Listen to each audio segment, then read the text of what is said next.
मराठा आंदोलक मनोज जरांगे पाटील यांच्या उपोषणानंतर शिंदे समितीची व्याप्ती वाढवून कुणबी नोंदीचा प्रत्येक जिल्ह्यात शोध सुरू करण्यात आला। मात्र आता लिंगायत, मारवाडी आणि अन्य काही जातींमधील नागरिकांच्या पूर्वजांच्या कुणबी नोंदी सापडतात, त्यामुळे सरकारची डोकेदुखी वाढली। पाहूया या संदर्भातला हा रिपोर्ट। मराठ्यांसह लिंगायत आणि मारवाड्यांच्याही कुणबी नोंदी।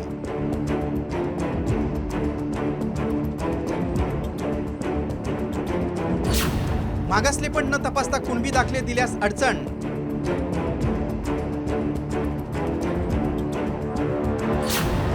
सरकारची डोकेदुखी आणखी वाढली।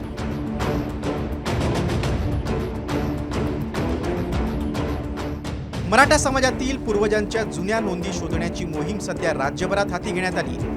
जिल्हाधिकारी आणि महसूल खात्याच्या कार्यालयांमध्ये कुणबी नोंदी शोधण्याचं काम वेगानं सुरू असून त्याला यशही येते। पण सापडत असलेल्या या कुणबी नोंदींमुळे भविष्यात मोठा घोळ निर्माण होण्याची शक्यता आहे।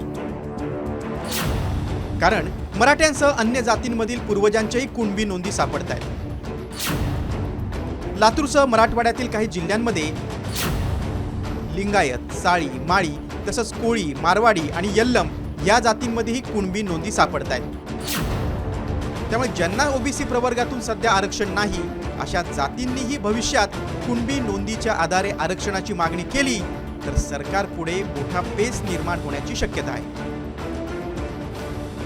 ओबीसी महासंघानंही या प्रश्नावर नेमकेपणानं बोट ठेवलंय। कोणत्याही जातीचं मागासले पण न तपासता जातीचे दाखले दिल्यास भविष्यात गोंधळाची स्थिती निर्माण होण्याची भीती ओबीसी महासंघानं व्यक्त केली।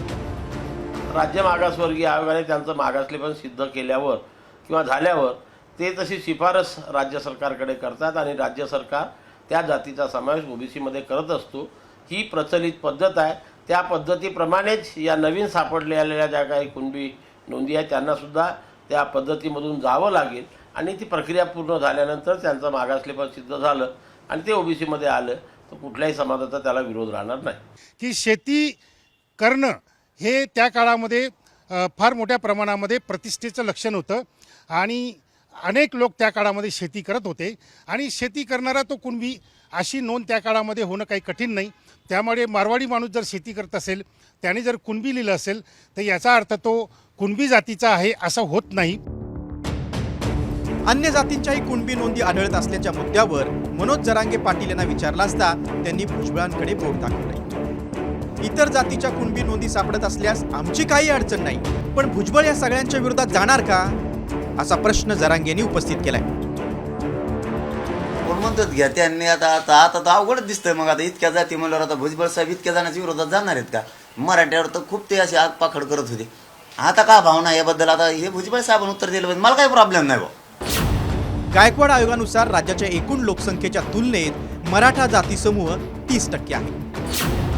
त्यात मराठा जातीसह कुणबी, मराठा कुणबी, कुणबी मराठा, लेवा पाटील, लेवा पाटीदार, लेवा कुणबी अशा पोटजाती आहेत।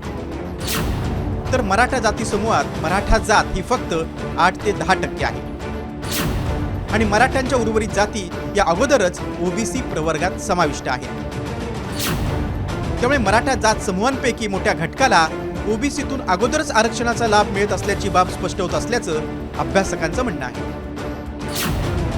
मंडल आयोग लागू करण्यात आला तेव्हा ओबीसीमध्ये राज्यातल्या 272 जातींचा समावेश होता। आता ही संख्या 400 पर्यंत पोहोचली। त्यामुळे ओबीसीमधल्या जातींना मिळणाऱ्या आरक्षणाच्या लाभाचं प्रमाण घटत असल्याचा ओबीसी नेत्यांचा दावा आहे। यातच आता मराठ्यांसह इतर जातींच्याही कुणबी नोंदी सापडू लागल्यानं या जातींचाही समावेश ओबीसी प्रवर्गात केल्यास ओबीसी आरक्षणाची व्याप्ती अधिकच कमी होत जाईल अशी भीतीही ओबीसी नेत्यांकडून व्यक्त होते। त्यामुळे आता सरकार यातून कसा मार्ग काढणार यावर अनेक गोष्टी अवलंबून आहेत। माधव सावरगावेसह ब्युरो रिपोर्ट, साम टीव्ही न्यूज, मुंबई।